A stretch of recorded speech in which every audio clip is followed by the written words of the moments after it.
Kalian pernah duduk dan tanya nggak sih sebenarnya, penyakit orang miskin itu apa? Kalian pernah mikir nggak, kenapa orang itu ada yang kaya dan ada yang miskin?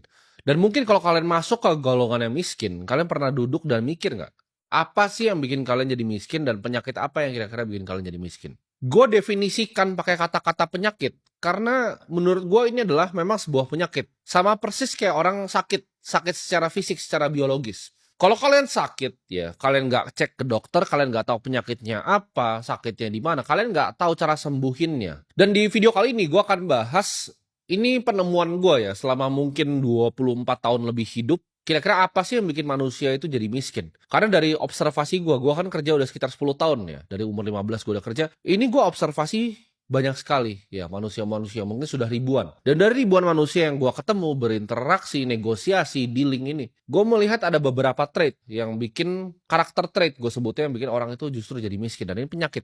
Dan penyakit yang utama ini gue akan nanti jelasin ya, ini nggak akan seperti apa yang kalian pikirin. Oke, tapi sebelum kita mulai video kali ini, gue pengen kalian sekarang ya untuk ambil kertas ya. Buat yang nggak punya kertas bisa di notes di HP kalian. Kalian ambil kertas ya, ambil buku, kalian tulis di buku itu kira-kira 5 tahun dari sekarang. Ya, jadi 2030 ini hidup kalian mau seperti apa? Yang detail, rumahnya mau di mana ya. Misal oke, gue pengen punya rumah di Pondok Indah, gue pengen punya penthouse di Jakarta. Yang jelas, gue pengen punya villa di Bali. Mau tinggalnya di mana tuh yang jelas.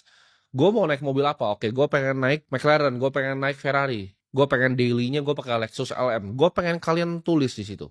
Walaupun kesannya itu di luar dari apa yang kalian bisa lakukan, tapi gue pengen kalian tulis semuanya di situ.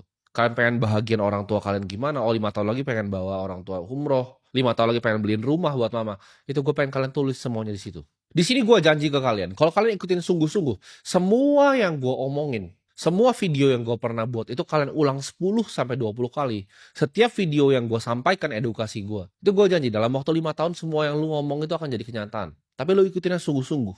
Kalian harus pahamin, di video seperti ini gue tuh akan ngomong keras ya sama kalian ya. Keras dan mungkin kasar. Tapi ini bukan berarti gue itu pengen ngerendahin kalian. Kalian harus paham, di semua video gue itu memang didikannya agak keras. Anggap gue sebagai mentor yang kalian gak pernah punya ya. Mentor yang kalian bisa hanya nonton secara virtual. Tapi di sini gue anggap kalian duduk berseberangan di ruang meeting ini bersama gue. Karena gue sayang sama kalian semua. Gue pengen hidup kalian berubah.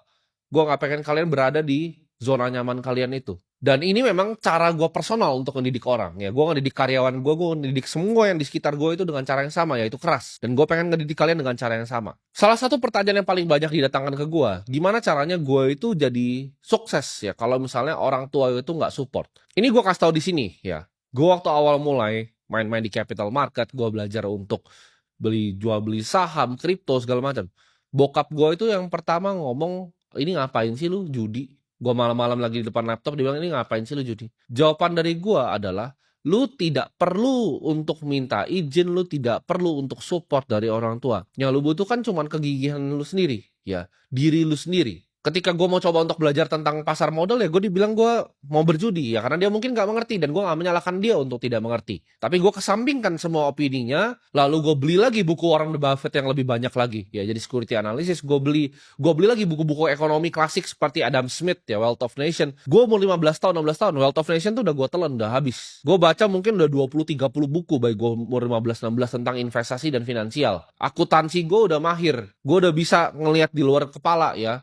Gimana caranya sambungin three statements itu gue udah bisa dari zaman 15 tahun. Itu belum diajarin sekolah, accounting gue udah di luar kepala. Jadi sekarang kalau gue lihat laporan keuangan perusahaan ya, karena udah sekitar 10-11 tahun, gue tuh bisa lihat langsung ini perusahaan tuh kerjanya seperti apa. Ini kayak gue bisa ngeliat dokter gitu loh. Ibaratnya bisa ngeliat aliran darahnya manusia gitu. Gue bisa langsung ngeliat aliran darah bisnisnya nih, uang nih kemana nih. Ya, karena udah 11 tahun, itu yang gue kerjakan setiap hari. Gue pelajarin gitu.